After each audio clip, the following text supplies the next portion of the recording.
waxaa maanta si rasmi ah loo aasay baraagihii deegaanka Kalshaale ee khilaafka weyn ka kala dhex dhaliyay beelaha deegaanka Qorolugud iyo Buuhoodle waxaana aasida baraagahani goobjoog ka ahaa wasiiro ka tirsan xukuumadda Somaliland xildhibaano maamulka gobolka Tagdheer salaadiin saraakiisha ciidamada qaranka iyo waxgaradka beesha deegaanka Qorolugud gudoomiyaha gobolka Tagdheer iyo gudoomiye ku-xigeenka degmada Burco oo ka hadlay ka hor intii aan la aasin baraagahani ayaa sheegay inuu yahay aasitaankan fulintii amarkii ka yimi madaxweynaha jamhuuriyadda Somaliland oo gudnigiisu ahaa sidii nabadgelyo loogu xalin lahaa khilaafaadka ka taagan deegaamadaasi isagoo madaxweynuhu soo saaray in baraagahaasi dhammaantoodba la aaso barkadihii la isku haystay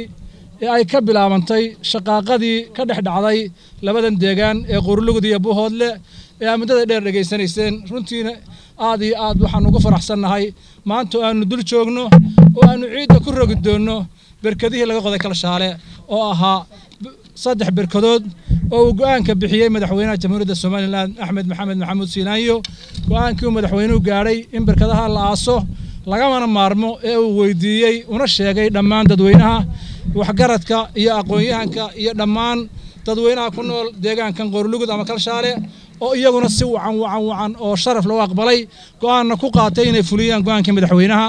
aad iyo aad baan ugu mahadnaqayaa haday yihiin odayaasha haday yihiin waxgaradka haday yihiin aqoon-yahanka haday yihiin dhammaan dadweynaha deegaanka ku nool oo si fiican oo karaamo leh oo sharaf loo aqbalay go'aankii iyo soo jeedintii madaxweynaha waxaan kaloo aad u ammaanayaa dadweynaha ku nool nawaaxigan ama deegaankan Qorolugud iyo Kalshaale nawaaxigiisa oo noo suura geliyay arrintan inay fududaato waxaan aad iyo aad ugu tacsiideynayaa dhammaan dadkii marxuumiinta ahaa ee labada geesoodba ku dhintay waxaan leeyahay ilaahay naxariista jannaha siiyo waxaan ugu baaqaynaa dadweynaha kun Somaliland dariska ee reer Buuhoodle iyo nawaaxigiisa inay nabadii uu madaxweynaha jamhuuriyadda Somaliland mudane Axmed Maxamuud Siinaanyo uu ku baaqay in laga dambaysiiyo insha Allah marka halkan la aaso agaasimaha guud ee wasaaradda maaliyadda Somaliland Jaamac Oday oo isaguna kamid ah gudidii ka socotay dhanka deegaanka Qorolugud ee xukuumadda ayaa sheegay in sababta loo aasiyo baraagahan ay tahay sidii loo soo afjari lahaa khilaafkii ka bilaabmay qodista baraagahani waxaanu agaasimuhu sheegay in la kala ogaan doono inuu khilaafkan intaasi ku kooban yahay iyo inay jiraan cid ujeedooyin kala leh waa sida uu hadalkiisa u dhigay wasiirka gaashaandhigga Somaliland Axmed Xaaji Cali Cadam oo isaguna halkaasi ka hadlay ayaa sheegay in aasitaanka baraagahani maanta la aasay uu yahay aas qaran oo loo dhan yahay waxaanu wasiirku sheegay in colaadii deegaamadaasi ka taagneed lagu bedelayo nabadgelyo in aaska aynu ka dhigno aas qaran baa la aasay aas caadiya lama aasin aaska qaran inaynu isugu nimaadno saddexda adduun weynaha iyo ummadda Somaliland ba tusno oo marag uga dhigno waxay in ciid lagu rogay oo sidii bani aadamka loo aasi jiray loo aasay insha Allah inaan cabsi ka qabin inay dib soo noolaadaan mar haddii ciidii lagu rogay wasiirka wasaaradda warfaafinta ee Somaliland Axmed Cabdi Xaabsade ayaa isaguna sheegay in iyadoo la fulinayo amarkii madaxweynaha Somaliland madaxweyne Axmed Maxamed Maxamuud Siinaanyo in la aaso baraagahani waxaanu wasiir Xaabsade tacsi u diray dhammaan dadkii ku geeriyooday dagaaladii ka dhacay deegaamadaasi waxaanu ugu baaqay labada dhinac ee deegaankaasi wada degaa inay ku dadaalaan sidii ay nabadda uga wada howlgali lahaayeen in la aasay oo la duugay oo halka ay ku dhamaatay waxaan leeyahay haddana intaas arrintu intaa kuma dhama waxaa ka dambayn doona amarro culculus oo iyaguna ilaa maanta ilaa berrito soo bixi doona laakiin haddaanan halka waxba ka sheegin intaas madaxweynaha amarkiisii weeye waxaan leeyahay markaa dadka muxuu ahaa reer Somaliland ee halka kan deegaanka u tahay ama ha noqoto qolada xaggaasa ama ha noqoto qolada xaggana waa dad wada dhashay waa dad weligood wada deganaa waa dad ilaa iyo awow isu soo dhalay mana kala tegayaan halkaas ay ku noolaanayaan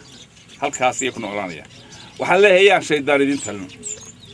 yaan dad kale idin talin yaan ku tireen laydinka talin ha laydinka taliyo waxa waaqica ee dhabta ah ee maanta yaala waxaan leenahay waanu idinku baraarujinaynaa war kala maarmi maysaan wixii dhintay ilaahay ha u naxariisto wixii dhintay ilaahay ha u naxariisto waxa dhaawacana ilaahay ha badbaadiyo hadda dhaawaca ilaahay ha u sahlo oo ilaahay ha badbaadiyo intaan hadhay nool baynu tareenaa maarmaya maaha waa la wada degananaya waa la wada joogaya waa beritaan kala wada guursanaya kuwa istilaa beri kala wada guursanaya weliya walaal iyo abtigay wada noqonayaan maanta mid dhinto xaqana mid baa ka qaylinaysa xaqana mid baa ka qaylinaysa hooyadii iyo aabihii mid meel yahay marka labaduba waa barooranayaan marka waxaan leeyahay arintaas halka hayna kaga dhamaato wixii haray way soo imaanayna waynu tashanayna geedkeena baynu fadhiisanayna waa wada xaajoonayna waana kala jeedina hore la isu leeyin jiray hore biyo la isugu dili jiray hore ceel la isugu dili jiray hore hal la isugu dili jiray intaas oo dhan baa ku dhiban jirtay haddana waa laga noolaa waa laga heshiin jiray waana la heshiinayo dagaal kasta oo dhaca calaad kasta si kasta ha xumaatee heshiis ba ka dambeeya afayeenka madaxtooyada Soomaaliland Cabdilaahi Maxamed Daahir Cukuse taliyaha ciidamada asluubta gobolka Togdheer taliyaha ciidamada qaranka Soomaaliland ee jiidaha Kalshaale Meegagle iyo Hagogane taliyaha qaybta bileeska ee gobolka Saraar Salaadiin xildhibaano iyo wax karad kale oo tiro badan oo iyaguna ka hadlay goobtani ayaa dhamaantood ku dheeraaday sida loogu baahan yahay inay nabadi ka aslaxdo deegaanka Kalshaale ee lagu muransanaa waxaanay tilmaameen astaanka baraagahani uu soo gabagabeyn doono khilaafkii deegaankaasi ka taagnaa geesta kale 43 maxbuus oo ka soo jeeda deegaanka Buuhoodle ayaa maanta si rasmi ah looga sii daayay xabsiga magaalada Burco kuwaas oo cafis u fidiyay madaxweynaha Jamhuuriyadda Soomaaliland waxaana lagu wadaa inay isla maantaba gaaraan dhanka deegaanka Buuhoodle asitaanka baraagaha Kalshaale ah kii uu ka dhashay khilaafkii ay ku dhinteen dad badan oo ka tirsan labada dhinac ayaa la filayaa inuu soo gabagabeyn doono walaadii deegaankani ka taagnayd dadka badan ku nafbaxeen Maxamed Cawad Maxamed telefishinka caalamiga ee Somali Channel deegaanka Kalshaale